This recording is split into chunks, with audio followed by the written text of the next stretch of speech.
გამარჯობა მეგობრებო, მე ვარ გიორგი ჭაუჭიძე, ეს არის გადაცემა სკოლაზე, რომლის მიზანია საზოგადოებაში სკოლის შესახებ არსებული წარმოდგენების ერთგვარი ტრანსფორმაცია, აგრეთვე ჩვენი სტუმრების განსხვავებული რაკურსით წარმოჩენა. დღეს ჩვენი სტუმარია თათა ჭანტურია, განათლების სპეციალისტი, განმავითარებელი სივრცის ფიჭა დამფუძნებელი.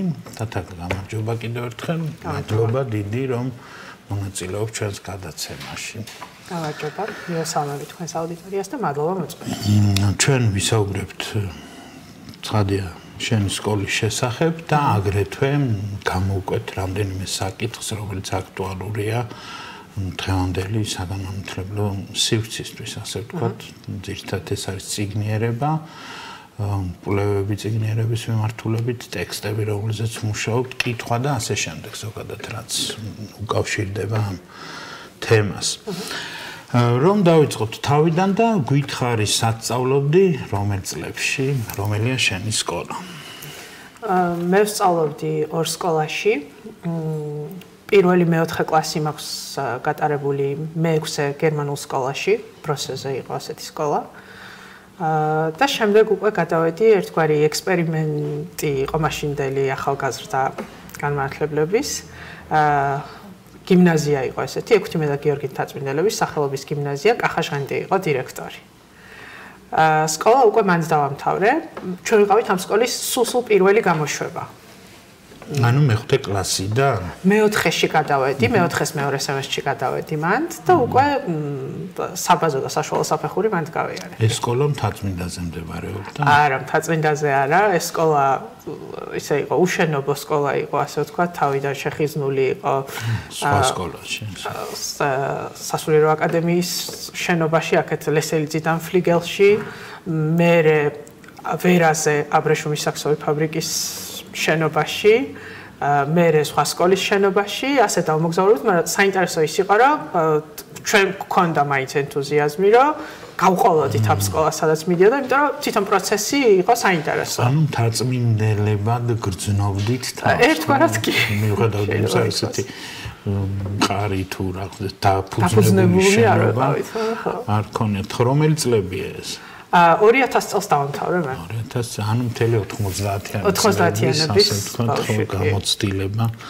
როგორ გახსენდება, მაშინ გითხარი, ეს 90-იანი წლები, თვითონ აი დღეს როგორც უკვე სპეციალისტი და განათლების, ასე ვთქვათ, პროფესიონალი, ამ ხრივაც რომ შეაფასო ის თავისი რაღაც სირთულეებით, მოკლედ რაც იყო იმ წლებში.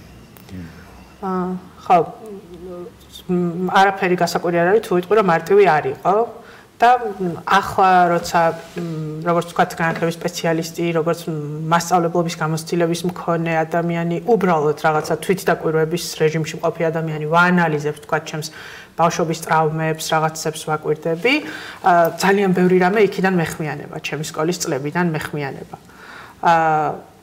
და იყო რაღაცები ისეთი, რაც დამაჩნდა და რასაც ახლაც ვთქვათ უკვე გააზრებულად ვებრძვი, კარგახანი მიზეზსაც ვეძებდი, მაგრამ არის რაღაცები ისეთი, რაც გამომყვა, რაც პრინციპში ძვირფასია, რაღაც სიფაქიზე განსაკუთრებული, რაც იმ პერიოდმა გააჩინა. არანაირად არ ვახდენ რომანტიზებას იმ პერიოდის, მაგრამ რაღაცა სიფაქიზე ჩამომიყალიბდა რაღაცების მიმართ, შეიძლება ის რომ აქვს გამოვლილი იმიტომ და ახლა უფრო ფრთხილად ვეკიდები რაღაცებს და მგონია რომ ესეც იქიდან მეხმარება. აი თქვათ რაღაც აი შეიძლება ზედაპირულობა იმ თაობის ბავშვებს, რომლებიც ახლაც დასრულებიან, უფრო ნაკლებად ახასიათებდეთ, იმიტომ რომ გარემო იყო იმდენად ტრავმული, მათ შორის ერთმანეთთან ურთიერთობა ბავშვების, მშობლების და ბავშვების, სკოლაში მასწავლებლების და ბავშვების, რომ თუ ვინმეს იპოვიდი აი ხელჩასაჭირს, ვინც იყო შენი თანამოაზრე, ვინც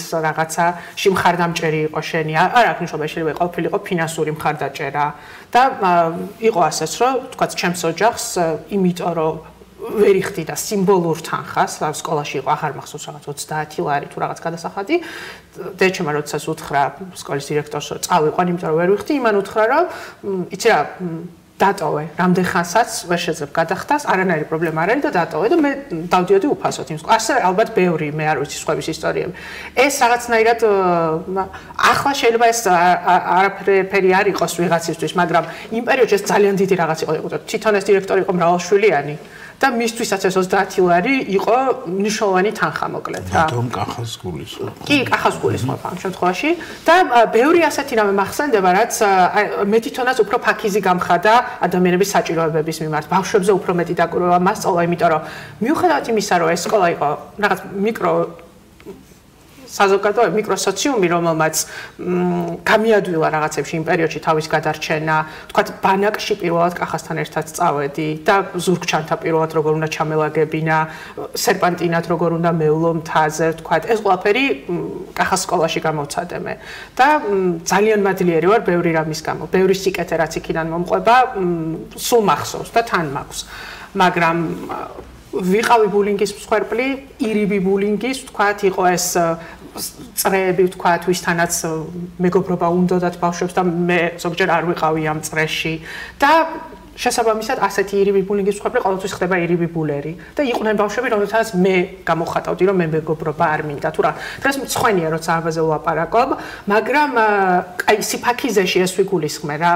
აი გამძაფრებული მაქვს ახლა აი ეს შეგრძნება, რომ თქვათ ადამიანმა თავი არ იგრძნოს რაღაცა მომენტში გარიყულად, ან რაღაცა ხომ არ დავაკელი რაღაცა და მგონია რომ ეს აი ჩემი 90-იანების სკოლის განცდების რეფრენი არის რაღაცნაირად მომყვება. მოდი დავაზუსტებ ან რაღაცნაირად დაუკვირდეთ უფრო ამ საკითხს.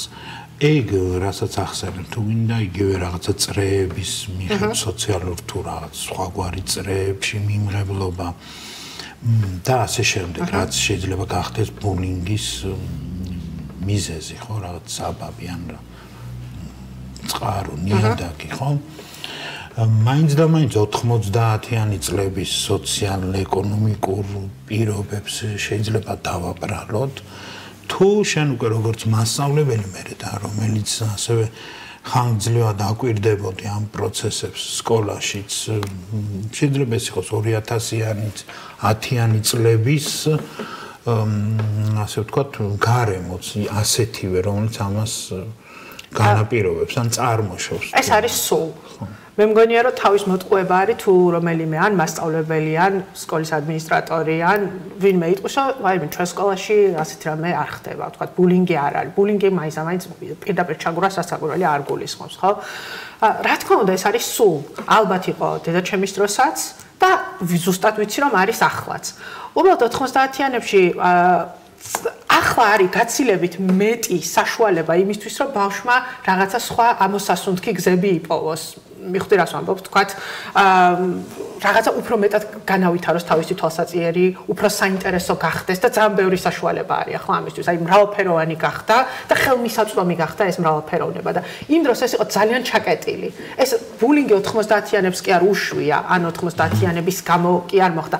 უბრალოდ ძალიან ჩაკეტილი იყო და ძალიან მწირი იყო, რომ სკოლის გარეთ რაღაცა შემეძლო მე რომ დამე. მიუხედავად იმისა, რომ ჩემი ოჯახი თქვათ ცდილობდა, რომ რაღაცა ჩემი მუსიკალურ გემოვნებაზე ეზრუნა, ვთქვათ, რაღაცა კულტურულად საინტერესო ყოფილიყო ჩემი ხედვები და ასე შემდეგ, ხო? რაღაცა წიგნიერების დონეზე ეზრუნა ერთად კითხულობ, ბევრ რამეს ვაკეთებთ ერთად, მაგრამ 90-იანები არ იძლეოდა იმის საშუალებას, ალბათ ვისაც მატერიალური შესაძლებლობა კარგი ჰქონდა და ვის მშობლებსაც შეეძლოთ, რომ იმ პერიოდში განევითარებინათ, თქვათ, ბავშვები ფინანსური მხარე აძლევდათ ამის საშუალებას, ალბათ იმათთვის უფრო მარტივი იყო ეს, მაგრამ ჩვეულებრივი ბავშვები, რომლებიც, რა ვიცი, ვაუჩერებზე ყიდულობდნენ ჩვენი მშობლები რაღაცებს, რომ გამოვეკვებეთ, მიმგზავრია მემანქანის კაბინაში ყოფილვარ, იმიტომ რომ მეტროს ვაგონში ვერ შევდიოდით, რომ სკოლაში მივსულიყავი. ბევრი ხალხი იყო. ძალიან ბევრი ხალხი იყო და დედაჩემს უთხოვია, მე ცხოვრობდი ნაძალადოვის მეტროსთან და ვსწავლობდი, აი ვერაზე იყო ეს ჩვენი სკოლა რაღაც პერიოდი, უთხოვია, რომ თუ შეიძლება შემოვალთ და აი რამდენჯერმე მახსოვს, რომ მემანქანა არ ქონდა ამის უფლება, მაგრამ ვერ მივდიოდი სკოლაში ფიზიკურად. მაშინ უფლება მოვალეობა. აი რაღაც უცნაური იყო ეს ყველაფერი და იმის საშუალებაც არ იყო, რომ თქვათ აი მოზარდს ჯერთი ალბათ მშობლებსაც არ ქონდათ მაშინ ამდენი კომპეტენცია ინფორმაცია, რაც ახლანდელ მშობელს აქვს. არ იყო უბრალოდ ამდენი რაღაცა ხელმისაწვდომი. აი, ინტუიციით აგნებდნენ შეიძლება მშობლები რაღაცებს, რა უნდა გაეკეთებინათ. არათუ მშობლები მე 2004 წელს დავიწყე მასწავლებლობა და არასოდეს დამავიწყდება, ვთქვათ, რაღაცები პირველად ტრენინგზე რო აღმოჩნდი.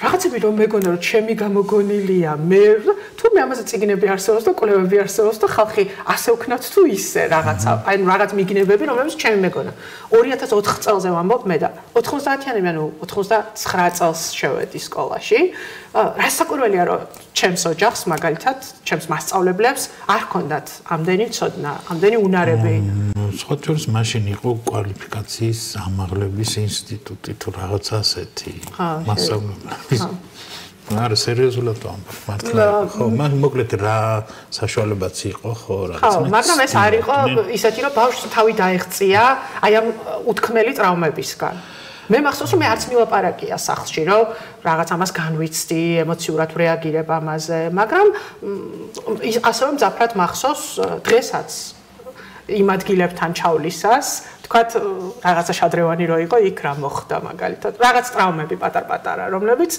ახლა არ მტკივა მაგრამ როგორც ესეთი პატარა იარები მახსოვს რომ განვაზრებადო დეგ დღეს რა უნდა გავაკეთოთ დავუშვათ ან მასწავლებლებმა ან მშობლებმა თუ გინდა ბავშვებმაც რომ ამ ტრავმებისგან თავი ავირიდოდ მთლად შეიძლება არ გამოვიდეს ხო მაგრამ ისეთი მტკივნეული არ იყოს რომ მთელი ცხოვრება გავყვეს და რაღაცნაირად გადაგვექცეს ასეთ ბოლბოლო ადგილი შეგვაწულოს ხო აი ასეთი მძაფრი რომ არ იყოს ეს ხომ არ შეიძლება რამე გითხრა ალბათ ორ რაღაცა ახლა როცა საუბრობდი ორი რაღაცა ამენთო თავში პირველი არის სოციოემოციური უნარების განვითარება ბავშვებისათვის და ეს არის ძალიან მნიშვნელოვანი რომ გითხრა უფრო რას გულისხმობ სოციოემოციური უნარები არის რაღაცნაირად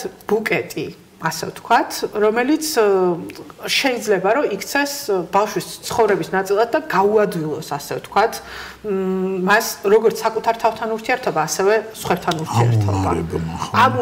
ამ უნარების დასწავლამ ასე ვთქვათ და ყოველდღიურობაში გადატანამ. რომ ეს არის თვითჩაღმავება, თვითრეფლექსია, ხო, რაღაცა სხვისი აზრის პატივისცემა, მოსმენა, აღიარება, თანამშრომლობა.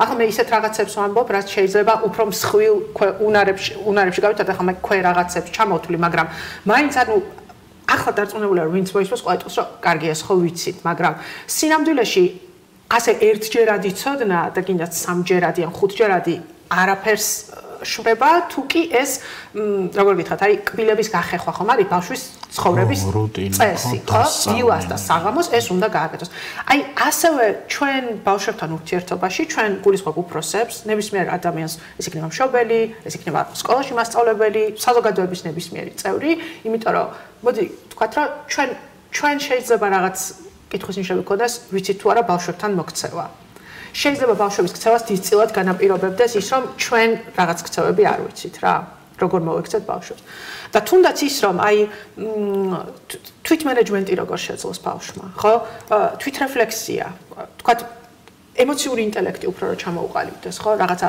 ემოციებს სახელი დაარქვას პირველ რიგში აი რას გრძნობს ახლა როგორ შეიძლება ეს გაანეიტრალოს ხო აი უპირობოდ თქვათ სხვისი აზრი რომ მიუღებელი არის. ახლა მე ტიპურ რაღაცებს ვამბობ, რაც შეიძლება სკოლაში ბავშვებთან შეგვხდეს, ხო? და არ მინდა მოსმენა, იმიტომ რომ მე რასაც ვამბობ და მე რაც მინდა, ის არის პრიორიტეტი. აი, სოციოემოციური გაზიარება ბოდიშის მოხდა, მიღება ამ ბოდიშის. ეს არის ისეთი რამეები, რაზეც თითქოს აი ხან ნებისმიერ სკოლაში რომ შევიდეთ, ნებისმიერ მშობელს რო ვკითხოთ, ეს არის ძალიან მნიშვნელოვანი, მაგრამ ყოველდღიურობაში როგორ დგამნაბიჯებს რომ ეს კლიმატი შევქმნა ბავშვის გარშემო ალბათ ნუ ძალიან ცოტა ვინმე იტყვის რა ხო და მასწავლებლებიც ხო ამ კონტექსტში რომელიც თავისი ქცევებით კი ანუ ალბათ ეს არის ნაწილეობით გამოიმუშავებენ თანდათან ბავშვებთან ერთად ამ რაღაცებს ხო ხო ასეც არის რომ შეიძლება ეს გააკეთოს მასწავლებელმა გააკეთდეს კონკრეტული მასწავლებლის დონეზე შეიძლება ეს გააკეთდეს თეატრის სკოლის დონეზე შეიძლება ეს ზოგადად სასკოლო თემის დონეზე გაკეთდეს რა. და არის რიგი აქტივობები, რომლებიც უბრალოდ უნდა მიზნად დაისახო, რომ ამაში გადაეშვა, ასე ვთქვათ, თავით. შობელთა სკოლა არის ძალიან კარგი გამოსავალი ამ მხრივ, იმიტომ რომ თეორიულად ყველაფერი იცის. დღეს მართლა ყველაფერი ძალიან ხელმისაწვდომია. დაგუგლავ და 2 წამში ხელოვნური ინტელექტი გეტყვის ყველაფერს, ვთქვათ რა, ხო? ანუ Google გეტყვის ყველაფერს, მაგრამ პრაქტიკაში ამის გადმოტანა ესეთი იოლი არ არის.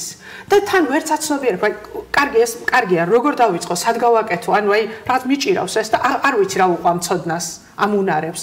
ანუ პრაქტიკაში გადატანა ეს არის რაღაცა მეორე საფეხური. ერთი რომ მე ვაღიარებ, რომ კი მოგყვები ეს მნიშვნელოვანია და ხვდები რომ ეს ჩემს შვილს სჭირდება, ჩემს მოსწავლეს სჭირდება. მაგრამ სად გადის ვთქვათ, აი ეს ზღვარი რომ მე ეს გავიგე და ახლა როდის ვიწყებ ამის კეთებას. მე მახსოვს აი პაპა ერთ-ერთი ყველაზე საინტერესო ტიპი, რომელსაც გადავეკვეთე ჩემი მასწავლებლობის გზაზე და რაღაცებს რო საინტერესო რამეები რო გადაგვიხსნა ესე და გველაპარაკებოდა სკოლაში რო გქონდა შეხვედრები, ვფიქრობ რომ ეს თამაში ძალიან კაია, მაგრამ სწავლას რა ვუყო, სწავლებას რა ვუყო და დრო დამჭირდა იმის გასაცნობიერებლად, ანუ მე ხვდებოდი რომ ეს კარგია, მაგრამ დრო დამჭირდა იმის გასაცნობიერებლად, რომ ეს არის სწავლება. შენ შეგიძლია ეს აქციო სწავლება. აი ასევე არის ადამიანს შეიძლება სრული მიუღებლობა ჰქონდეს და კარგი ახლა როგორმე გავიზარდეთ ჩვენ ამ რაღაცა მაიმუნობების გარეშე. და თუ საჭიროა უნდა წამოარტყა კიდევაც და თქვა რაღაცა ეგეთები ხო? მაგრამ არის მშობლის კატეგორია რომელიც გეუბნები კი გახსნილი ვარ, მოვიდივარ, მაგრამ რა ვქნა? და ამ ხრივ რაღაცა მხარდაჭერა სჭირდება ადამიანს რა. ხო?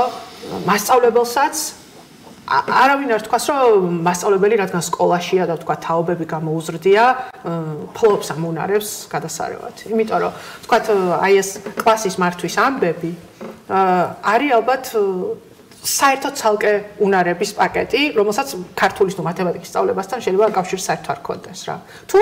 თუმცა აი ეს თუ სწორად მიდის კლასში, ეს პირდაპირ აისახება სწავლის შედეგებს. ესეც საინტერესო კორელაცია არის ამას. პრაქტიკულად შეიძლება დაანგრიოს იმან არც ქართული და რამ ქართული და მათემატიკა. ზუსტად კი.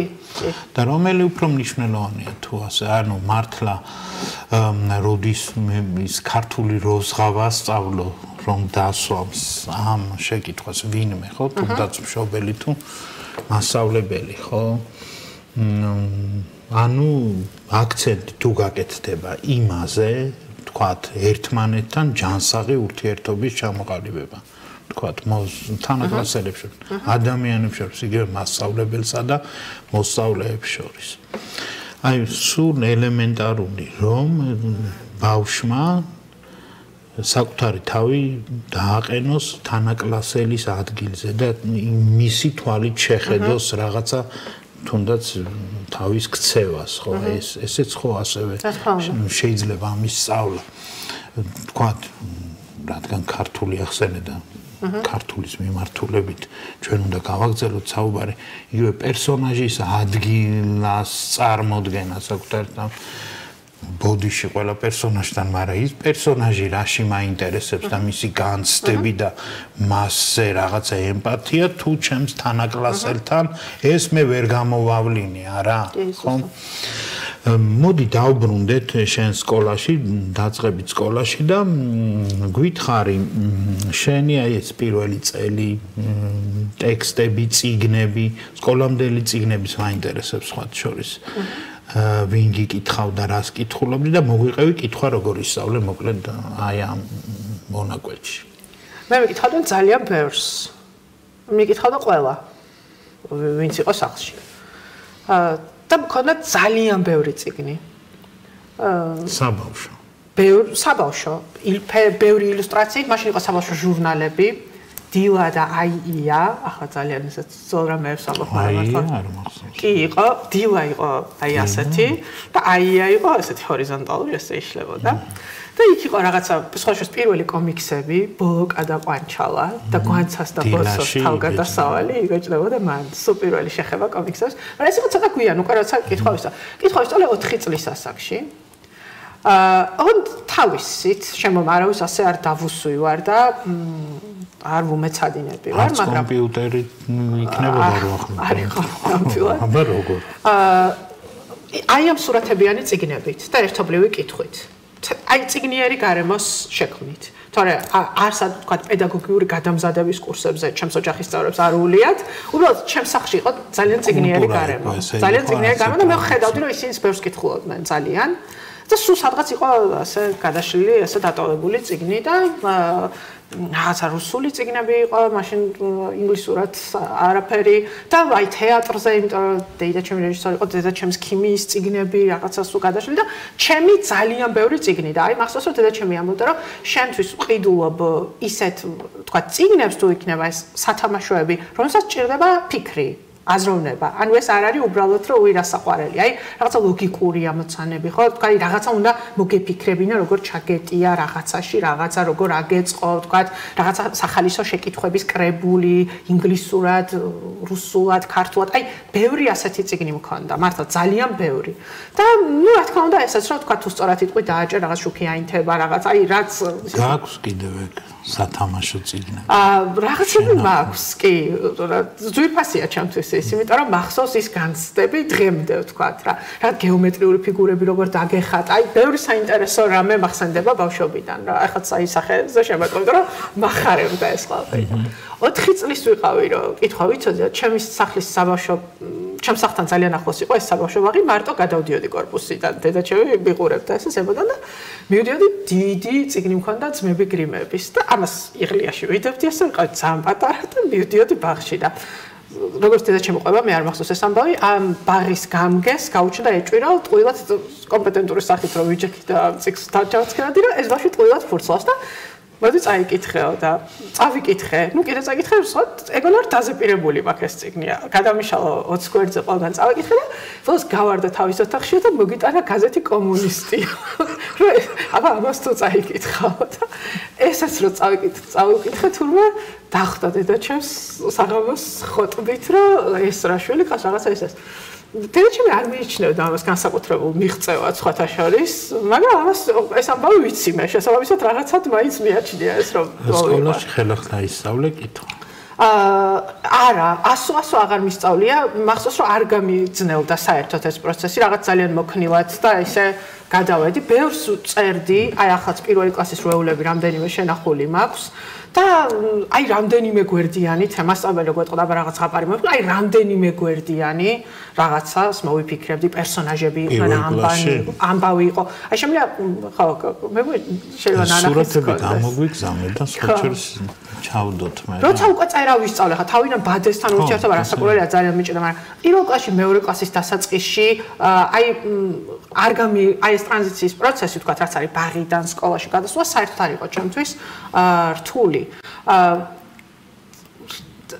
მომეცადინე დედა იყო დედა ჩემი ოღონდ ესეთ რამეებში მაგალითად იონანას ნაცვლად გიკითხავდი ვებხისტყაოსნიდან სტროფებს მეუბნება და არაფერს არ გიხსნიდი მაგრამ ვიცოდი რომ ეს რაღაცა თავის შედეგს გამოიღებდა ნუ კარგი შეაქებდი ამ დროს დედას როგორც სპეციალისტი არ შევაქებდი არ შევაქებდი არაფერ საჭირო არ არის ეს. უბრალოდ გიყვებით რა როგორ ჩემ ბავშვებს გამოსწევია. მე ჩვენც ვისაუბროთ ცხადე ამ რეკომენდაციებზე, ხომ ცოტა მოგვიანებით, ხო? საყვარელი წიგნი, მაინც ტექსტი, გრიმები კიდევ? მოდი ერთ რამეს დაუბრუნდები ბავშვობიდან, ეს ეხებოდა ახლა ხვდები რასაც, მაგრამ მაშინ ვერსიად შემიხვდებოდა რომ ეს არის ფონოლოგიური უნარების და იმ დროს შეიძლება ბავშვს არ ქონდა განვითარებული. მეუბნებოდა თქვა თათა აბა თქვი ც ვიტყოდი ც აბა თქვი ა ვიტყოდი ა აბა ეხა თქვი ც ა ვიტყოდი ც ა აბა ეხა შეაერთე ანუ ც ა აბა ეხა ჩქარა თქვი ც ა ანუ ჩქარა თქვი ვაიც ჩემთვის ეს არ იყო ც და დედა შემოვიდა ძალიან დიდხანს მეგონა რაღაც პრობლემა გაქვს იმიტომ რომ ვერ ხარშავ შენ თუ ალბათ 3-4 წლის ასაკში გეუბნება ახლა ეგ ასაკი იყო და სინამდვილეში ანუ მე როცა მასწავლებელი გავხდი როცა გავიგე რა არის ფონოლოგიური უნარები როგორ უნდა იმუშაო ამაზე რა მხელა მნიშვნელობა აქვს ფონოლოგიური უნარების ჩამოყალიბებას და როგორ შეიძლება ეს ბავშვთან გააკეთო ისე რომ საერთოდ მე კითხვის დაწყება არ გაუჭირდეს გონია რომ ხო ეს ზუსტად ეგ ბავშვი ვიყავი მე რომელსაც გადაახტუნეს ასე ვთქვათ ესა და პირდაპირ მე კითხვა დავიწყე აი ამ ც-ას ჯაჯგურით რა რაღაცნაირად ხო ანუ შეიძლება გამოვიდეს რაღაცნაირად ეს უფრო ბუნებრივი პროცესია კითხვის სწავლება რომელიც თუ შესავით მარტივად ვერ აითვისა ადამიანმა, იმას ჭირდება მერე ასეც და ასე შემდეგ, ხო რაღაც და შენ არ დაგჭირდა კი არ გადაგახტუნეს ასე მეჩვენება. საყვარელი წიგნი, ხო? ხო, არ გახსოვს ან თვითონ შეხებითაც ან შინაარსით ეს წიგნი. სანამ მოიფიქრებ თუ გინდა მე გეტყვი ერთ მე აღმოვაჩინე რომელიც არ მახსოვდა საერთოდ ჩემი საყვარელი ზღაბარი ყოფილა წიქარა რომელსაც ბებია მიკითხავდა ხოლმე ისე რომ აღარ მახსოვდა და თუ გახსოვს გამოფენა იყო ერთ წიქარას ნახატების ილუსტრაციები და რაღაც ის რეკვიზიტების და რაღაცა გამახსენდა რომ მე აქ ნამყოფი ვარ გესმის და ანუ ალბათ 3 წლის ასაკის ამბები იყო ეს რომ როგორ მახსოვდა თურმე ყველაფერი აი ეს და რაღაცნაირი აღმოჩენა იყო სასიამოვნო ჩემთვის ხო ასეთი რამე ტექსტი ამ წიგნი უფრო დიდობიდან მიყვარდა ძალიან Astrid Lindgreni, ოღონდ პეპი არ იყო ჩემი საყვარელი ტექსტი. 10 წლის ასაკიდან, ანუ დიდობა 300 გულის. ხო, შეიძლება 8-9-დანაც. ხო, აი ჩვენ სალტკროკელები ვართ რო აღმოვაჩინა და მაწანწალა რასმუსი რო აღმოვაჩინე, გავგიჟდი მაგ ორზე და ვკითხულობდი. აი იცი რა მომწონდა? ხო, მანამდე კიდე მომწონდა აი 3D წიგნები იყო. გახსოვს ჩექმებიანი კატა, ნაცარქექია. ხო, ეგორი მქონდა, რაღაცა კიდე მქონდა. ესე რომ გამოდიოდა თქვა კატა, რაღაცები ხდებოდა, რაღაცა და ვიზუალიზებაში ეს მეხმარებოდა. აი პერსონაჟები რომ მოძრაობდნენ იქვე და რაღაცა ეს მეხმარებოდა და მე ეს ტექნიკა იქცა დღემდე ჩემი კითხვის პროცესის განუყოფელი ნაწილი არის ვიზუალიზაცია. სტრატეგია ხო? სტრატეგია. ხო და აი Astrid Lindgrenis ესთეტიკა ძალიან კარგად ვიზუალიზდება ჩემთვის. ყველაფერს ვხედავ და ვგრძნობ. ოღონდ მართლა ისე პათეტიკურად არ ვამბობ რა. აი თქვათ რო არის აღწერილი რაღაცა სახლები, წარმომიდგენია როგორია, რა სუნია იქ რო აცხობენ ამ ფუნთუშებს, ფანჯარაზე რომ მცენარეები დგას, თქვათ რაღაცა ხო, რაღაცა ფხულის ფარდა რო სიო რო აშრიალებს ფარდას. აი ყველაფერს ვგრძნობ ამას, იმ სუნებს, იმ ხმებს, რაღაცა და Astrid Lindgren ამიტომ იყო, აი ეს გემრიელი მსუყე აღწერა ბევრ რამეს მაძლევდა. სუყეში არ გულისხმობ მაინც დეტალიზებულს არა. სიკურ და რაღაცი ჩახვეული. არა. აი სუყე ამიტომ ჩემთვის რომ სუყე ფერები თან ბიჯგებს მაძლევს მე როგორც პატარა მკითხველს იმისთვის რომ დავეყრდნო. ხო, დავინახო და ეს ხო არის რეალურად მიზანი. რომ გადავეშვა იმ სამყაროში რაღაცა დავიჯერო ის რაც იქ ხდება რა. ხო და ქართული ზოგადად ზღაპრები მიყვარდა ძალიან და ეს ზღაპრის ფაბულა გმირი რო დადის თქვა რაღაცები ისა აი რაღაც მომენტში მახსოვს რომ მიკითხავდნენ რომ აუ ეხა ვიღაცა დახვდება ამას უეჭველად და რაღაცას უზამს ან რაღაც ანუ აი ეს პატერნი გმირის მოგზაურობის და რაღაც რომ უნდა შეხვდეს დაბრკოლება და რაღაც სრულიად ძალდაუტანებად ისე რომ ჩემთვის ამაზე არავის არ გაუმახვილებია ყურადღება და არ ვუმეცადინები ვარ თავისთავად ჩაჯდა ჩემს გონებაში ძალიან პატარა ვიყავი ალბათ 6-7 წლისა რომ უკვე ვიცოდი რომ გმირს აუცილებლად რაღაც დაბრკოლება უნდა შეხვდეს აუცილებლად ვიღაცა მხსნელი გამოჩნდება იმ გზაზე რაღაც ხო ანუ ამით იმის თქმა მინდა რომ წიგნიერ გარემოში მოქცევა ბავშვის და აი თქვა ინტენსიურად რაღაცის კეთება ძალიან სწორ შედეგებს იძლევა შეიძლება გაუაზრებლად, მაგრამ ძალიან თუ კი ამას გააზრებულად აკეთებ და ნაბიჯ-ნაბიჯ აკეთებ, ანუ დღევანდელ მშობელს აქვს ამის ფუფუნება, რომ გაიაზროს რაღაცები და წინასწარ დაგეგმოს, მაგრამ თუნდაც ვერ გაიაზრო, უბრალოდ რომ წიგნიერი გარემო შეუქმნა და შენც ისიამოვნო ამ პროცესით, აი მე მახსოვს, რომ ვინც მიკითხავდა მოვალეობის მოხდის მიზნით არავინ არ მეკითხავდა იქნებოდა ეს დედაჩემი თუ დეიდა ჩემი თუ ჩემი ბებო რომელიც მეთამაშებოდა რაღაც ლოტოებს და ანდაზები თქვა ბებოსთან ვისწავლე და ასე შემდეგ ხო აი ეს სიხარული ერთად ყოფნის და რაღაც ის ერთად კეთო თქვა იმასაც არ უნდა და წაგება და მართლა მეთამაშებოდა რა და შეიძლება გამბუტუოდა რაღაცა რომ წყენოდა რომ მე დავამთავრე იმაზე ადრე აი მე მგონია რომ ეს იყო ის ძვირფასი რამაც განაპირობა რომ კარგად მახსენდება ეს და არა იძულებად და მოდი ახლა წაგიკითხო კი არა პირიქით აი ამ სიხარულად და აი ის დანიელ პენაკი რასაც აღწერს რომ სადაიკარგაო ეს სიხარულიო ამბავს რომ უკითხავდითო ხო ჩვენც მასთან ერთად გადავეშვებოდითო ამ სამყაროშიო და ხო სიხარულით გველოდებოდა ყოველ საღამოს და რაღაც მომენტში კითხვა რო ისწავლა ხო გახსოვს ეგ მომენტი რომ მივაგდეთო ამ წიგნთან რომ იცის კითხვა ჩვენ შეგვიძლია პულტით ხელში ტელევიზორთან დავსხეთო და როდის ჩაქრაო რა შეცდომა დაუშვითო ხო ძალიან კარგი ესეთი თვითრეფლექსიური ტექსტი არის ეგ და მე მგონი არის ეგ გულისხმობ დანიელ პენაკის რომანი ვიცაკითხავი ხო რომ ბავშვი როდესაც კითხვას ისწავს ეს არნიშნავს რომ ის უკვე მკითხველია და შეიძლება მიაგდო ასე ვთქვათ ამას შეიძლება დასჭირდეს რა ვიცი სრულწლოვანებამდე და იქითაც შეიძლება მკითხველები კი ვართ თუნდაც ჩვენ ახლა მაგრამ ხო სულ სხვა რამეა როდესაც თუნდაც ერთად რაღაცას საიკითხავთ ხო რა თქმა უნდა დღემდე გიждები როცა მიკითხავენ ავად როცა ხვდები სულ ვიღაცას რომ წამიკითხე იმიტომ ეს არის ძალიან ძვირფასი რამე რაღაცა გაზიარების ზრუნვის ძალიან ბევრი რამის გამოხატულება არის აი ერთად კითხვის აქტი აი ძალიან ბევრ რაღაცას გამოხატავს რა მოდი ჩვენ თანდათან გადავიდეთ ამ საკითხზე ხო რა შეიძლება კიდევ ვთქვათ როგორ ჩამოყალიბდეს ბავშვობის ასაკში კითხველი და ხო დავიწყოთ პრინციპში რას ვურჩევდით მშობლებს იმიტომ რომ ჩვენ რაც არ უნდა გავიხედოთ ახლა სკოლისკენ თუ რა ვიცი ბიბლიოთეკებისკენ და ასე შემდეგ რაღაც პირველი სივრცე სადაც ხდება ადამიანის მიერ წიგნიერების რაღაც შეყნოსვა თუ შეიძლება ასე ითქვას ეს არის სახლი კი ბატონო ხო და აი მშობლებმა რა უნდა გავაკეთოთ ამისთვის მაგრამ აი პირველ რიგში ასევე მინდა გვითხრა საერთოდაც უნდა ვიზრუნოთ ამაზე რა მნიშვნელობა აქვს იმას ბავშვი იქნება თუ არა მკითხველი აი ამაზეც რომ გვითხრა ხო წიგნიერება ხო დღეს ახლა დასამალია და მართლაც სხვანაირი გარემო, სხვანაირი მსოფლიო, სხვანაირი კონტექსტია ყველგან და ის წიგნები ასეთი სქელი რაღაცა ლინდგრენები და ასე შემდეგ ხო შეიძლება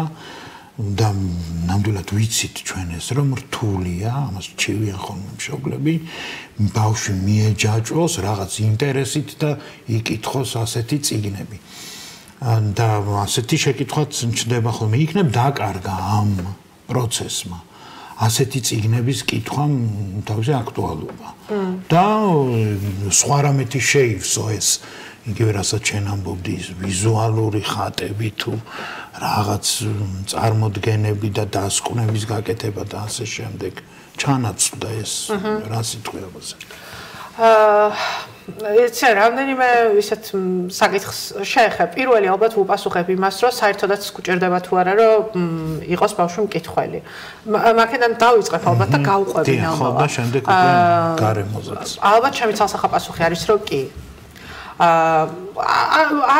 შეიძლება არ ვიყო ისეთი დარწმუნებული და ვიღაცამ თქვას რომ მაგრამ მკითხველობა თვითონ არ გულისხმობს რაღაცა ერთ კონკრეტულ ვიწროს, ერთს გნებავს რამდენიმეს. ანუ ეს არ არის ვიწრო რაღაცა. გაცილებით ფართო რამეა ჩემთვის, რომელიც აერთიანებს რაღაცა ბევრ რამეს უყრის თავს რა. კი, რა თქმა უნდა, ბევრი გამაღიზიანებელი შემოდის ახლა გარშემო, რაც იტაცებს თქვა ბავშვის გონებას და ერთი მხრივ იტაცებს გონებას, მაგრამ მეორე მხრივ აძლევს განვითარების საშუალებას, რის საშუალებაც თქვა რამდენიმე წესი მხოლოდ წიგნი იყო. და ვერ წავიდოდა თქვა სხვა მხრივ. ახლა თქვა ისწავლე შვილო, ნასწავლი ხო უნდა გამოხვიდე რაღაცა და საერთოდ არ მინდა არ გადავშლი მაგას და ვისწავლი, ხო? მაგრამ ერთი მხრივ ის რომ კითხვის სტრატეგიების სწორად გამოყენება პირდაპირ უკავშირდება ჩემთვის მკითხველობას. აი მკითხველი რომ არის ადამიანი, ჩემთვის გულისხმობს ამას, რამდენად სწორად იყენებს კითხვის სტრატეგიებს. მეორე, რამდენად შეუძლია სახელდება ამ სტრატეგიების. ანუ გაუაზრებლად კი არ, იმიტომ რომ შეიძლება მაგასაც აკეთებდეს, რომ რაღაცას მიაგნო თვითონ. მაგრამ მეორე მხრივ აბსოლუტურად გააზრებულად მე ახლა ამას იმიტომ ვაკეთებ, რომ ეს მეხმარება აი ამაში რა. ხო? თუ სხვასაც შეუძლია რომ ეს ასწავლოს, ხო, საერთოდ გადასარევი. და ანუ ერთი მხრივ ეს და ამას ეხმარება ტექსტებთან ურთიერთობა. და იმისთვის რომ ბავშვმა, რადგან ჩვენ მაინც დაწყებით სკოლაზე ვსაუბრობთ, უფრო იმისთვის რომ ბავშვმა ეს შეძლოს, ძალიან მნიშვნელოვანია რომ უფროსი იყოს აქ ხარაჩო რა. იმიტომ რომ ვერ შეძლებს თვითონ. ნუ შეიძლება რაღაც ერთეულმა ბავშვმა თვითონ იპოვოს, თქვათ რაღაცა გამოსავალი. გამონაკლისებზე არ ვისაუბროთ, მაგრამ ტიპური ბავშვი, ხო, წარმოვიდგინოთ ტიპური ბავშვი. მას სჭირდება სერიოზული საყრდენები იმისთვის, რომ ჩამოყალიბდეს მკითხველად. ეს არ არის ერთჯერადი პროცესი. ანუ ან ერთ კლასში ჩასაკეტი პროცესი, ან სწავლის ერთ საფეხურზე ჩასაკეტი პროცესი, ხო? ანუ ეს არის რაღაცნაირად, აი კონტინუუმზე რო დასვა რაღაც ღერძზე რა. დღეს შენ როგორც მკითხველი არ ვითარდები? მე ვითარდები, ნამდვილად ვგრძნობ, რომ თქვათ რაღაცა როგორც ვიყავ 1 წლის წინ, რაღაცა სხვა უნარები მაქვს ახლა რა. იმიტომ რომ გააზრებულად თქვათ მუშაობ ამაზე. ვიღაცა შეიძლება არც განვითარდეს და დარჩეს თქვათ იმ ჩარჩოში. ანუ ერთი მხრივ აი ეს მკითხველის სტრატეგიები, რაც ხარ შევეხო მოკლედ თქვათ რა სტრატეგიებია თუ კი მინდა რომ ხო მეც მინდოდა ჩაკითხოდი ამაზე ხო მაგალითად ის რომ თქვათ ბავშვებს ვასწავლოთ რომ როგორ გააკეთონ ტექსტში მონიშნები თუნდაც აი ძალიან ელემენტარული რაღაცები ხო რაღაც უცნობი სიტყვები რაღაც ისეთი ადგილები რომელიც შეეხმიან მათ ან თუნდაც აი ძალიან ელემენტარულს ვამბობ რა შეიძლება პირველ კლასელსაც კი გავაკეთებინოთ უკვე როდესაც ამბანის შემდგომ პერიოდში არის და შეუძლია რაღაცის დაკითხვა რაღაცაზე გაეცინა რაღაცა იდეა იყო ნატურა მიახატოს სადღაც ესეთი ღიმილაკი მიახატოს ხო სადღაც კითხვის ნიშანი სადღაც წითელი ძახილის ნიშანი ხო გამოთქვას ვარაუდები და როცა ბავშვებს ვუკითხავთ რაღაცნაირად დავხტივარ ახლა რაც შენ შეკითხები და სულ იმათ შორის ხო როცა ბავშვებს ვუკითხავთ ეს წაკითხვის პროცესი არის რაღაც აქტი, რომელსაც სჭირდება გააზრება უფროსების მხრიდან. ანუ ეს არ არის რომ მოდი დამიჯექი წაკითხავ და მე თუ კი ეს ბავშვი იტყვის რომ წინდება შენთან ერთად კითხვა, ბავშვი კი არ უნდა დავადანაშაულოთ უწიგნურობაში. ერთი წამით მოვატრიალოთ ეს ასე ვთქვათ პრიზმა ჩვენკენ რომ ჩვენ სწორად ვაკეთებთ იმას, რის გამოც ამ ბავშვმა გვინდა რომ მოგვისმინოს. მაგალითად რაღაც პაუზებს ვაკეთებთ და ვეკითხებთ რომ როგორ ფიქრობ ახლა რა მოხდება. და რატო ფიქრობ რომ ეგრე მოხდება, ხო? ნახე, ვითომ არაფერი, მაგრამ თან გაგიაქტიურე ის რომ იფიქრო რაღაცაზე, თან პატარა არგუმენტი მინდა მითხრა რომ რატომ ფიქრობ ასე, მე რაღაც მომენტში მოგაბრუნა და გითხრა რომ მართლა ის მოხდა, რაც გეგონა რომ მოხდებოდა, სინამდვილეში ეგ მოხდა, ხო? ვთქვათ, დედამ ნიკოლოს გემრიელი ტორტი გამოუცხო, ხო? როგორი იყო ეს ტორტი? ხო? აბა როგორი იქნებოდა? აბა მოდი წარმოვიდგინოთ. შოკოლადის იქნებოდა? მოდი ჩვენ თავიდან იტყვის, არ ვიცი, არ წერია. მე რა არ წერია. მარწყვის იქნებოდა, იმიტომ რომ შენ ხო მარწყვის გიყვარს და აბა ისი ტორტი იქნებოდა. კრემიანი იქნებოდა თუ ბეზეები იქნებოდა შიგნით, ხო? რაღაცა ესეთი დიდი იქნებოდა და ისეთი დაბალი რაღაცა კექსუკასავით.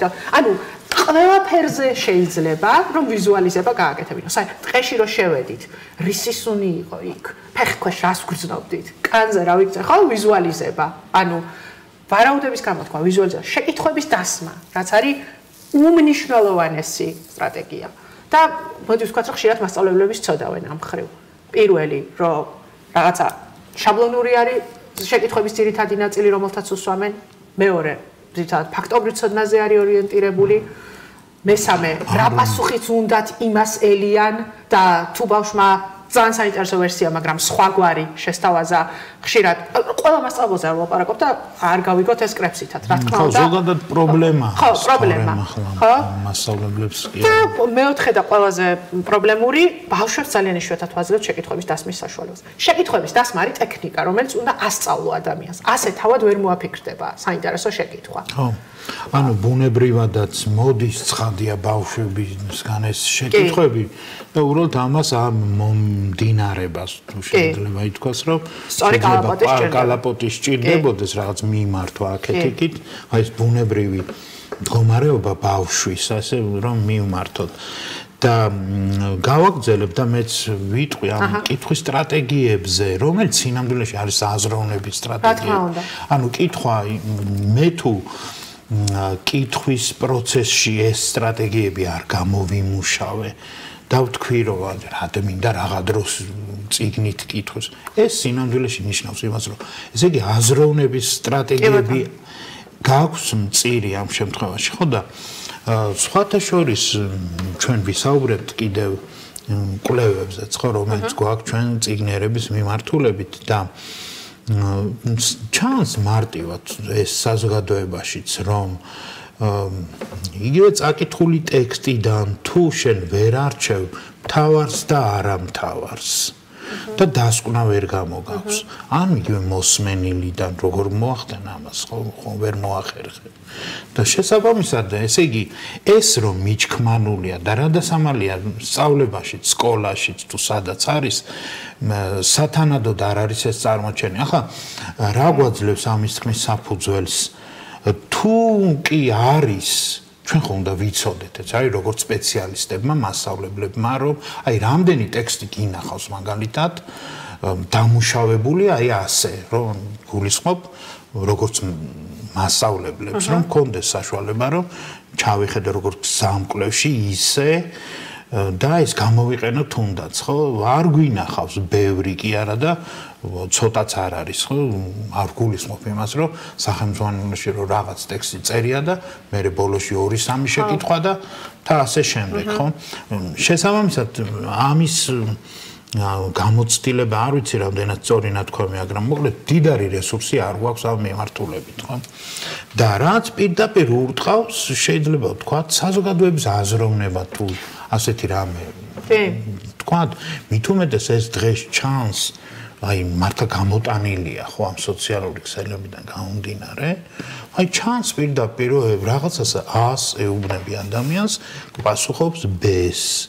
და ეს თი არა და სხვა შორის რა არის კიდევ ეს არ არის დამოკიდებული მაინც და მაინც საგანმანათლებლო სცენზედაც სრულიად ტიტულიან ადამიანსაც შეიძლება დაემართოს ხოლმე ასეთი რამეები ხო აი ძალიან მარტივი სააზროვნო უნარებში რაღაც წაფორხილება რა ხო რომელიც სინამდვილეში უნარებად არ არის ჩამოყალიბებული ჩვენში და არც ხდება ჯერჯერობით ისეთი სიმზრავლით როგორც უნდა იყოს და მოდი დაუბრუნდეთ იმ გარემოს და იმ წიგნიერი მკითხველი ანუ მოაზროვნე ადამიანის ხო სააზროვნო სტრატეგიები დაახჭურვილი ადამიანის ბავშვის განვითარებისთვის კიდევ რა შეგვიძლია რომ უთხრათ თუ მშობელს თუ მასწავლებელს ხო აი დაწყებული თქვათ ახსენე შენი ბავშვობიდან გარემო რესურსულის რაღაც აქტივობები და ასე შემდეგ რას მოვჩევდით კიდე ანუ ერთი მხრივ მოდი ამ სტრატეგიები არ მივაყუჩოთ ასე ვთქვათ ეს არ არის მარტო მასწავლებლის საქმე აი რაზეც ახლა საუბრობდით ეს ხო თავისუფლად შეუძლია ნებისმიერ მშობელს რომ გააკეთოს ანუ აქ ხო არაფერი ისეთი არ არის რასაც პედაგოგიკა სჭირდება ვთქვათ და ცოდნა პედაგოგიური ანუ ვთქვათ ბავშვთან ერთად რომ ვკითხავ სადაც პაუზა გავაკეთო რაღაც შეკითხვა დავსვა პარალელები გავავლებინო რომ გახსოვს ჩვენ სოფელში რო ეს ვნახეთ სხვა წიგნში ხო არ შეგვდა ასეთი რა ამას ხო რაღაც განსაკუთრებული ცოდნა არ სჭირდება ხო თუმცა ურიგვარ იქნება რომ აი ეს მშობელთა სკოლა რო ახსენე ვთქვათ ვინმე დაელაპარაკოს მშობლებს ამაზე და რაღაც მარტივი ვთქვათ პაკეტი მისცეს რაღაცა პატარ-პატარა არ ვიცი რაღაც დამხმარე შეიძლება ეს იყოს ბროშურასავით ეს არ უნდა იყოს სამეცნიერო ლიტერატურა ჯერტი არავის არ აქვს მაგის დრო კითხვის არც ხალისი მოდი ვთქვათ აქ გავჩერდები და მოკლედ ეს კითხვის სტრატეგიები. მეორე არის ძალიან მნიშვნელოვანი რაღაც ის გათვალისწინება მიწევდა მე როგორც მასწავლებელს რომ ნებისმიერ აი კითხვის პროცესს რაღაცნაირად განსაზღვრავს ეს კითხველი ტექსტი და კონტექსტი, ხო? აი ეს საყრდენი, ასე ვთქვათ. და იქვე დავალებაც. კითხველი, რომელიც არის თითოეული კითხველი არის უნიკალური. და აბსოლუტურად შეუძლებელი არის, რომ რაღაც ამან თუ გაიგო და შენ ვერ გაიგე, ну არ მუშაობდა ეს არც მაშინ და დღეს მით უმეტეს არ მუშაობს. შეუძლებელია, რომ 20 ადამიანი ვთქვათ, რომ გიზის კლასში, ან კიდაც 2 შვილი რო გყავს, შეუძლებელია, რომ მათ ერთნაირი ინტერესები ჰქონდეთ, ერთნაირი ვთქვათ, საჭიროებები, აღქმა და ასე შემდეგ, ხო? ანუ ძალიან მნიშვნელოვანი არის მისი უნიკალური საჭიროებები, ინტერესები, თავისებურებები იყოს გათვალისწინებული. აი, ვითომ ხო ორს მივუმატოთ 2-ია, მაგრამ ეს არის ძალიან არსებითი და გამსაზღვრელი. შესაბამისად ტექსტი, რომელსაც, არ ვიცი, წიგნის ფესტივალზე თუ წიგნის მაღაზიაში თუ სადღაც შევარჩიოთ ბავშვებისათვის, უნდა უკავშირდებოდეს იმ სამკუთხედის წვეროს, ასე ვთქვათ, კითხვას. ბავშვთან ერთად წიგნს რომ ყიდულობთ, ვთქვათ, ეს ძალიან კარგია თუ ბავშვი მიყვავს სადღაც მაღაზიაში და ვეუბნებით, რომ მოდი აბა არჩიე, მაგრამ არ იცის იმ ბავშვმა ამ წიგნის არჩევა რა საკვირველია. თუ რამე ფოტო მოეწონება ან კი ბატონო, ილუსტრაცია შეიძლება, თუმცა ესეც დასწავლადია, რომ მოდი ილუსტრაციას დააკვირდი. მოგწონს ილუსტრაცია, ხო? აბა დააკვირდი შიგნით თქვათ ფერი მოგწონს აი ფურცლის ფერი ვითომ ხო აი რა ფურცლის ფერი მაგრამ ეს არის ძალიან დიდი დისკომფორტის შემქმნელი თუ ადამიანი მაგალითად ირეკლავს ძალიან თეთრ ფურცელს ჩემი თვალი და ვერ ვკითხულობ ძალიან თეთრი ფურცლი და შრიფტის ზომა მოგწონს მოდი აბა ანოტაციას დააკვირდი აქ რაც წერი აი პატარა ტექსტი რაზე არის გაინტერესებს ეს ხო მოდი აბა ვნახოთ შიგნით ილუსტრაციები კიდე რა ხდება აბა ცოტა გადახედე რამდენიმე გვერდს გადახედე გაინტერესებს აბა მოდი პირველი გვერდი ჩაიკითხე და თუ კი შეგხვდა რამდენიმე უცხო სიტყვა თითქმის მოკეცე უბრალოდ ვნახოთ რამდენი უცხო სიტყვა არის რაც შენ არ გესმის ისე რომ შინაარს ვერ იგებ ის კი არა რომ ეს სიტყვა არა მაგრამ გავიგე ეს წინა დადება შინაარს ვერ იგებ იმიტომ რომ ეს სიტყვა აი ნახე ძალიან მარტივი რაღაცები არის ხო მაგრამ რაღაცნაირად ეს ბავშვი ხვდება ეს ტექსტი მისი ინტერესების და საჭიროების შესაბამისი არის თუ არა და ეს ბავშვი ხვდება და შესაბამისად იქვე რომელიც მშობელი რომელიც დგას ამითი განსაზღვრავს ტექსტი არის თუ არა ამ ბავშვის არ ვიცი სწავლის დონის თუ დამოუკიდებელი კითხვის დონის და დავალება რომელსაც ვაძლევთ ამ ტექსტთან მოდი ჯერ ვიტყვი კონტექსტზე და ბოლოს ვიტყვი დავალებაზე კონტექსტი ანუ გარემო რომელსაც ვუქმნით ბავშვებს აი ჩემ სტუდენტებსაც მაგას ვეუბნებოდი რომ ნუ კარგი განათებული გარემო თქვა ბავშვები მეუბნებიან ხო მეორე კურსელები ძალიან საინტერესო ხო კომფორტული გარემო რაღაცა ძალიან კარგია მაგრამ შეიძლება საერთოდ არ იყოს ეს განსაზღვრელი პატარა მკითხველებისთვის და აი ზუსტად იმ მკითხველის გათვალისწინება ნახე როგორ არის შეჯაჭვული ეს მკითხველი ტექსტი კონტექსტი მკითხველის გათვალისწინება ნიშნავს რომ მე რაც მიმაჩნია კომფორტულად ის კი არა თქვათ ვისაც ვუკითხავ ვისთანაც ერთად ვკითხულობ იმათ რა მიაჩნიათ კომფორტულად ხო მეოთხე კლასელები მყავდა რომლებსაც მოსწონდათ რომ მერი პოპის ვუკითხავდი კარს უკან ვხდებოდით აი მე და 14 მეორე კლასელი თავზე მასხდნენ ბაბატია მესამე კლასელი თავზე მასხდნენ შეგვეძლო რომ დამსხდარიყავით მერხებთან ან იატაკზე ხალიჩაზე ეს იყო მათ აი მერი პოპინსი იქ უნდა წაგვეკითხა და არც ერთ დისკომფორტი არ ქონდა და არც მე არ მქონდა იმიტომ რომ ვაიმე ბავშვობა შევწუხდი და არ მეც მართლა სიამოვნებდა აი მომწონდა ის პაწაწინა ინტიმური სივრცე რომელიც შეიქმნა კარს უკან და არავინ ერთმანეთს რაღაცნაირად ხელს არ უშლიდა იქ იყო ჩამძვრალი იყვნენ იქ ილუსტრაციებზე ჩერდება გააჩერე გადმოფურცე რატო გადახვედი რატო ანუ აი პროცესი იყო მთლიანად აი ერთი ამოსუნთქვა პროცესი წრედი რომელიც მე ვიყავი ამ წრედის თავიდან ამ კვესის ამნოთები და ყველა მათგანი ენთო ამ წრედში რა და ეს იყო ძალიან მნიშვნელოვანი და საერთოდ არაფერი ამისთვის განათებული სივრცე და ესეთი არ გამომიყენებია რა ამით იმის თქმა არ მინდა რომ ჯურგმულში უნდა წავაკითხოთ ამ ბავშვებს მაგრამ მე მინდა ვთქვა რომ ის სიმყუდროა ის პატარა ინტიმური გარემო შეიძლება შექმნას სულ მატერიალურ ამბებთან დაუკავშირებელმა რაღაცა წვრილმანმა დეტალებმა რა სინამდვილეში ბავშვებს უყვართ უფროსებთან ერთად ყოფნა მათი ამბების გაზიარება მათი მოსმენა და აი რაღაც ბავშვობის აი ეგეთი რაღაცები უყვართ ბავშვებს რა და კითხვის დროს ტექსტი იძლევა ძალიან ბევრ ისეთ რამეზე გასვლის საშუალებას რაზეც ახლა მოდი მამიკო ვილაპარაკოთ ამაზე შეიძლება ძალიან უხერხული იყოს რა მაგრამ ტექსტმა შეიძლება ისე მოქნილად გადაგაცუროს ამაზე რომ ვერავით არის ზალდატანება ვერ ჩვენ ვერ იგრძნო და ვერც ბავშვმა და ბოლოს მინდა ვთქვა დავალებაზე ანუ ყოველთვის უნდა ჰქონდეს რაღაცა მიზანი ტექსტთან ურთიერთობას პატარა მკითხველზე ვამბობ მე კიდე ერთხელ ვამბობ ახლა არა ზრდასრულზე ხო როცა ის დგამს ამ ნაბიჯებს და ჩვენ გვინდა რომ ის მკითხველად ვაქციოთ ზოგადად ტექსტი არ აქვს მნიშვნელობა ეს იქნება აი ეს თუ ეს იქნება აი ესეც ტექსტია და ეს შეიძლება გაკვეთილის თემად გამოვიყენო წასაკითხ ტექსტად შეიძლება გამოვიყენო ეს ხო მართალია შესაბამისად ამ ტექსტთან ურთიერთობამდე მე და ბავშვები გავდივართ რაღაც ტექსტთან ურთიერთობამდე ეტაპს ტექსტთან ურთიერთობის ეტაპს და წაკითხვის შემდგომ ეტაპს. ეს ზოგადად ნებისმიერ ქმედებაში ასეა, ხო? რასაც ვაკეთებთ, იქნება ეს ექსკურსიის დაგეგმვა თუ ნებისმიერი რამე, რა ვიცი, ტორტის გამოცხობა, ნებისმიერ რამეში ასეა, მაგრამ ძალიან მნიშვნელოვანი არის, რომ ტექსტთან წაკითხვამდე მოკლედ, აი ამ კითხვის სტრატეგიებით რაღაცები გავააქტიუროთ ამ ბავშვში, რაღაცა ხო, წინაცოდნები გავააქტიუროთ, რომ ამ ბავშვის კლასტერები რაღაცებს მოეჭიდოს, რომ არ დაიწყოს ამ ბავშვმა რაღაცა ჰაერიდან, რა, რაღაცას მოეჭიდოს მისი ცნობიერება, რაღაცა იცის ეს უკვე რაღაცაზე დაედო ეს ახალი, ხო?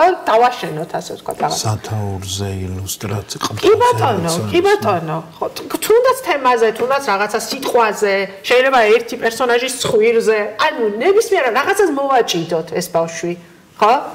მე წაკითხვის დროს რაღაცები უნდა გავაკეთოთ. აი რაც თქვი რომ გავჩერდეთ, შეკითხვები დავსვათ, ვარაუდები გამოთქვათ, ვიზუალიზაცია შეძლოთ, პარალელები გავავლოთ, ხო და ასე შემდეგ და წაკითხვის შემდგომ, ანუ მთელი ეს ყველაფერი რატო ვაკეთეთ? იმიტომ რომ ბავშვთან ერთად როცა წავიკითხავთ, მერე რაღაცა რეფლექსია შეძლოს ამ ბავშვმა. დაველაპარაკოთ რაღაცაზე, ხო? და მოგეწონა? კი, რა მოგეწონა? ყველაფერი. ანუ ამითი თავი არ უნდა დავიმშვიდოთ ჩვენ.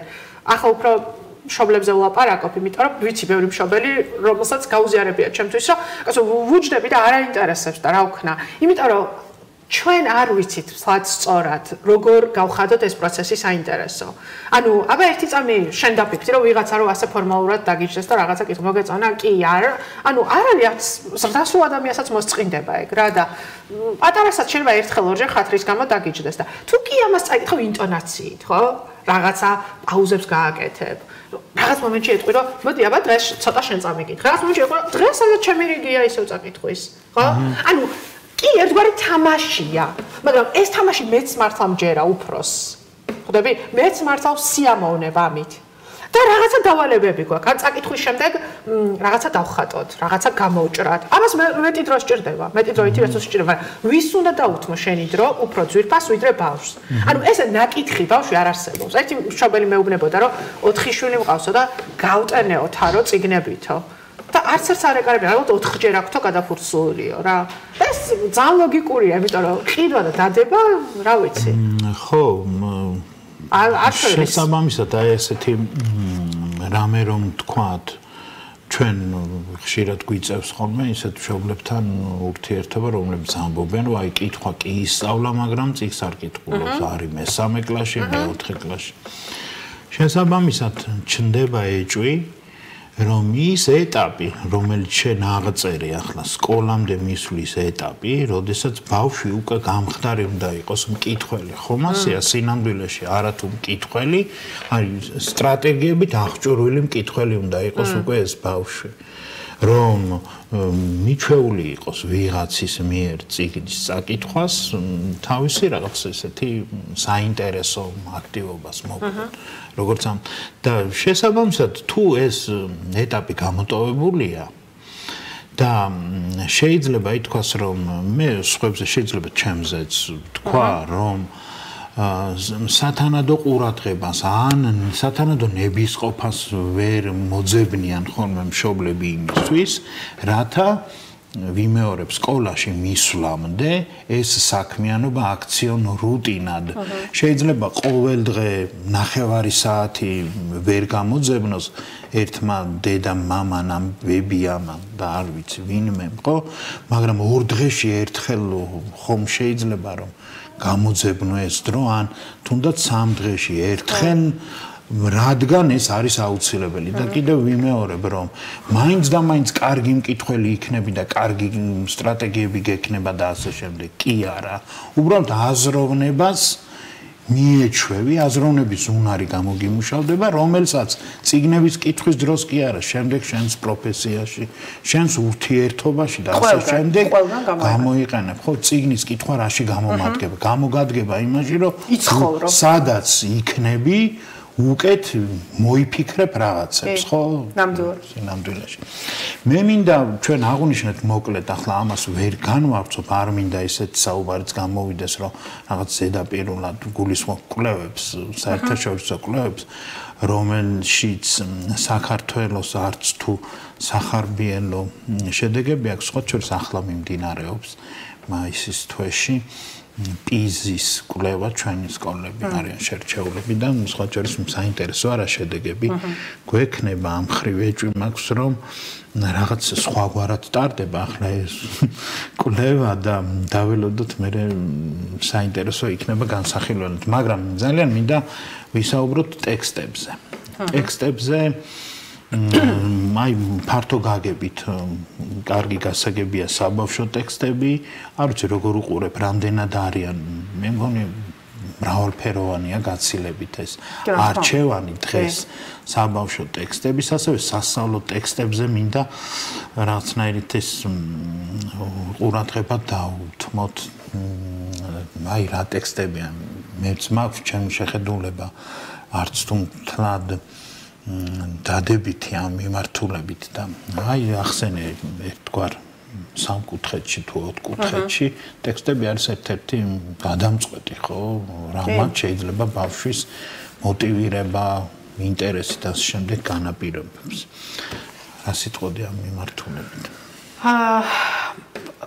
ტექსტები არის გაცილებით მრავალფეროვანი, ვიდრე ეს იყო ადრე. უბრალოდ ხელმისაწვდომი არის ქართულ ენაზე გაცილებით ბევრი რამ, ვიდრე ეს იყო თუნდაც 2 წლის წინ.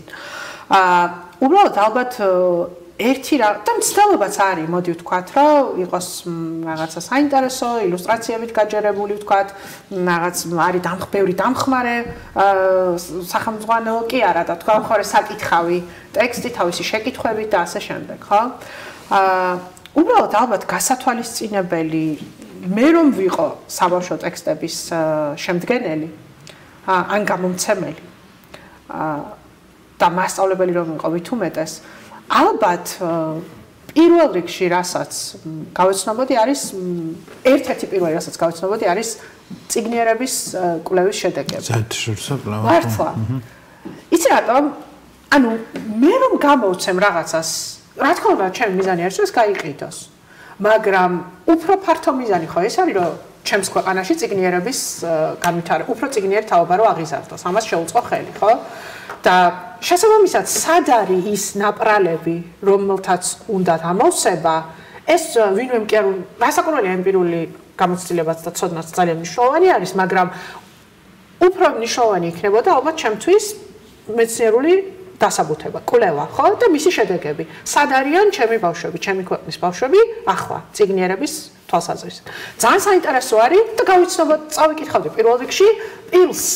თუნდაც აი საშუალო საფეხურის მასწავლებელი და საბაზრო საფეხურის მასწავლებელი. მგონია რომ ძალიან მნიშვნელოვანია რომ იცნობდეს პილსის ანგარის სკოლის კვლევის ანგარის. არა მარტო რას აფასებს ეს კვლევა. გავიგეთ რომ გაგება გააზრებას აფასებს, მაგრამ გაგება გააზრება არის ძალიან ფართო ცნება. და არაფერს არ მეუბნება ფაქტობრივად, გარდა იმისა, რომ ხო აზროვნება, გაგება გააზრება, კი ბატონო, მაგრამ კონკრეტულად რას აფასებს ერთი ეს და მეორე რას ვაკეთებ მე, ან რას ვერ ვაკეთებ ისე, რომ ამ ბავშვებს თქვათ ეს შედეგები აქვთ. ანუ ჩემი აზრით ყველას ლუპა უნდა მიტრიალდეს აქეთ რომ კონკრეტულად რა საჭიროება გვაქვს, სად არის ეს ჩავარდნა მასწავლებელმაც, სახელმძღვანელოს ავტორმაც, საბავშვო ტექსტების ავტორს, მშობელმაც. არავინ არ გეუბნება რომ მეცნიერულად რაღაცა, ანუ ეს წერია რაღაცა ელემენტარულად წიგნიერი თუ არის ადამიანი და ამ სტრატეგიების გამოყენება თუ შეუძლია, მას შეუძლია გაიგოს ეს, წაიკითხოს და გაიგოს. ჩვენი ინტერესის სფერო უნდა იყოს და არავის არ ვაკნებ, მაგრამ Facebook-ზე ამის დასკრინვა და გაზიარება, რომ ვაიმე სად ვარ და ვიშვიში და სკინა საბავშვო ავტორების ლანძღვა მერე და რაღაც საერთოდ გაუგებარი. ეს არაფრის მომცემი არ არის. თუ შენ მართლა გინდა რაღაც შეცვალო, დარწმუნებული რომ ვინც ვიშვიშებს იქ, შეიძლება 90% არც იცოდეს კონკრეტულად რას აფასებს პილსი რა. და არც იცოდეს რომ მაგალითად თუ კი ეს აფასებს, ეს კვლევა აფასებს, თქვათ ფაქტობრივი ცოდნის ამოღებას ტექსტიდან, დასკვნების გამოტანას, ინტერპრეტაციას და ტექსტის შეფასებას, ფაქტობრივი ცოდნის ამოღებაში ჩვენ ბავშვებს აქვთ კარგი შედეგები. არ შეიძლება რომ კითხვა დავსვათ რომ რატომ არის ასე. ხო არ უნდა მიუბრუნდეთ ტექსტებს და ბავშვებისათვის დასმულ შეკითხვებს, ჩვენგან დასმულ შეკითხვებს. მხოლოდ ფაქტობრივ ცოდნაზე ორიენტირებული ხომ არ არის ჩვენი შეკითხვები. და ამ ბავშვს რასაც ხშირად ვაკეთებინებთ, იმას აკეთებს კიდევაც კარგად.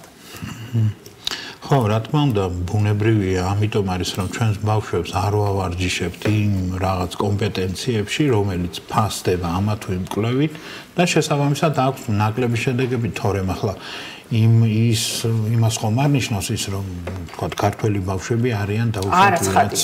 არა ცხადია. და ჩვენ არ შემიძლია რომ თქვა პროექტი, რომელშიც ბოლოს მუშაობდით მოგვიწია ერთადაც ბევრი კარგი რამის გაკეთება, ეს იყო USAID-ის საბაჟისო განათლების პროგრამა, სადაც მუშაობდი წიგნიერების მიმართულებით და ბოლოს რაც გავაკეთეთ, მაილორდ კიფანიძემ მუშაობდა ჩემთან ერთად და გგონია რომ ძალიან ღირებული არის. პირსთან დაკავშირებით გვინდოდა რომ ჯერთი რაღაცა სურათი შეგვექმნა, რა ხდება და მასწავლებლებისთვის ეს გვეთქვა და მეორე დავხმარებოდით, თქვათ, ზუსტად აი იმ ნაპრალების შევსებაში მეტნაკლებად. ეს არ იქნებოდა პირსისთვის მომზადება. ანუ ჩვენი ამოცანა ეს არის, რომ იმ კვლევისთვის მოვემზადოთ, იმიტომ ის კვლევა ტარდება 4 წელიწადში ერთხელ და საერთოდ არ არის ჩემი ამოცანა, რომ იმ რაღაცისთვის მოვემზადო, ხო? უბრალოდ ის კვლევა მეუბნება მე სურათს, დიაგნოზს მიდევს, ასე ვთქვათ რა. და თავარი ჩავარდნა, აი პატარა ამონარიდი მინდა რომ წაგიკითხოთ ამ კვლევის ორი პაწაწინა მიგნებიდან, ერთი არის რომ ქართულ ბავშვებს უჭირთ შინაარსისა და ტექსტური ელემენტების შეფასებასა და კრიტიკულ აზროვნებასთან დაკავშირებული დავალებების შესრულება. ანუ რაც ეხება შეფასებას, რაც ეხება კრიტიკულად გააზრებას, ეს 1%-ზე ნაკლებია ამ ტიპის დავალებების შესრულების წილი და მეორე, მოსწავლეებს უფრო მეტად უადვილდებათ ცხადი სახით მოცემული ინფორმაციის პოვნა და ამოცნობა, თუმცა საინფორმაციო ტექსტებში ამ ტიპის დავალების შესრულება მაღალი მიღწევის მქონე მოსწავლეებსაც შედარებით ნაკლებად შეუძლიათ. ამას აი პირდაპირ აქვს პასუხები, რატომ ხდება ეს ასე, ხო? სახელმწიფოებს აი სად უწევს ბავშვს შეხება საინფორმაციო ტექსტებთან? თუ კი არ აქვს განსაკუთრებული ინტერესი. და როგორ ტექსტებთან უწევთ კი და ეს ცალკე თემა, ვრცელი თემა, სხვა. სწორი აქცენტია, როგორ ტექსტებთან უწევთ შეხება. ან სად უწევთ, ან თუ შეხება უწევთ, რა ენით არის დაწერილი, რა შრიფტით არის დაწერილი, სტრუქტური კი ბატონო, აბსოლუტურად. ხო და მოკლედ ჩვენ გავაკეთეთ ესეთი გზამკვლევი, რას საფასებს ეს პირსი და როგორ რამე ისეც ხო არ აფასებს, რასაც ჩვენ ისედაც არ ვაკეთებთ. ან ჩვენი სტანდარტი არ გვთხოვს.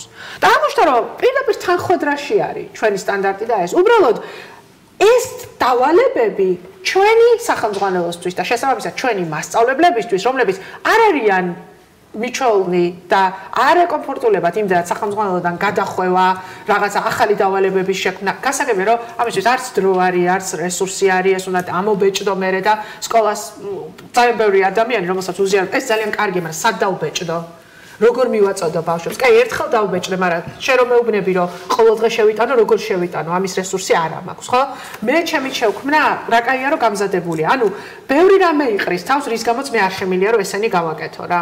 ხო და შესაბამისად თუ კი ამას არ ვაკეთებ და თუ კი სახელმძღვანელოები ძირითადად მხატვრული ტექსტებითაა გაჯერებული და ფაქტობრივ ცოდნაზე ორიენტირებული შეკითხები, მე არ მინდა რომ რომელიმე სახელმძღვანელოს ავტორმა გეგოს რომ მხოლოდ ასე არის. რასაკვირველია, ისიც არის, მაგრამ ფაქტია რომ ხვედრითი წილი არ ყოფნის, იმიტომ რომ ბავშვებს აქვთ უფრო მაღალი შედეგები იმაში, რა ტიპის ტექსტებსანაც აქვთ უფრო მეტი შეხება. მხატვრული ტექსტები არის უფრო მეტი ისედაც სხვა გამომცემლობის მიერ გამოცემული. თუ კი არის ტექსტები, როგორც წესი შეკითხვების პაკეტი მას ძალიან ნაკლებად ახლავს. ან ისეთი დავალებები, რომელიც აი ამ უნარებზე გადის, ხო? ზოგჯერ რატომღაც მივიჩნევთ, რომ აი ეს კრიტიკული შეფასება და გააზრება უფრო მაღალი კლასისთვის არის განკუთვნილი და პირველ კლასში არ შეიძლება რომ ეს უნარები განვავითაროთ. სინამდვილეში აი ისევ იმ კონტინუუმს თუ დაუბრუნდებით, პირველივე კლასიდან ხდება 4-ვე, თქვა პილსი რასაც ამოწევს, 4-ვე ქვეუნარის განვითარება და მიდის ვიდრე ბოლომდე. გასაკვირველია თავისი შრეები უღრმავდება და უფრო ბრალფეროვანი და ისეთი სიღრმისეული ხდება. მოკლედ ბევრი სამუშაოა ამ მიმართულებით და მე მინდა გისურვო შენ არათუ გისურვო უბრალოდ გითხრა და გითხრა ისიც რომ მოლოდინიც გვაქვს რომ ამ მიმართულებითაც რაღაც შენი წვლილი და პროდუქტი თუ გნებავს შემოგთავაზონ ზოგადად. ასევე მეც ფიქრობ რომ ამას მხოლოდ 1 და 2 ადამიანი ცხადია ხანგრძლივი პროცესია, მოკლედ ამაზე მუშაობ.